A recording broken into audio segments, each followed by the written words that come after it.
Yeah, so my first question is regard to this misunderstanding that I think is widespread in Europe, that Israel is continually building new and increasing numbers of settlements, and even last week this error was put forward in a press release from the Ministry of Foreign Affairs in Norway. And what can Israel do to really to counter this misunderstanding that the number of, because you pointed it out in your lecture, that the numbers of settlements are not increasing and haven't increased since the 1990s? No.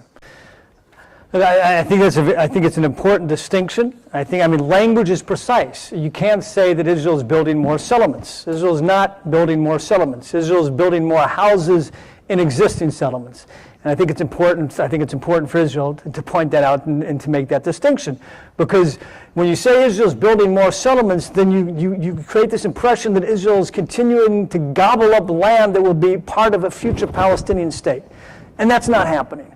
The land that Israel, the land, the settlers, right, or the vast majority of the settlers in Israel now are on 2% of the land of the West Bank, right, which is a very small percent, which you can trade off with the Palestinians if there's ever an agreement, right? You can give them 2% of land, perhaps inside of Israel proper.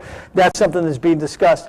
But that's an important distinction. But when you say that they're building more settlements, it creates an impression that they're gobbling up more land, and that's incorrect. It's not true.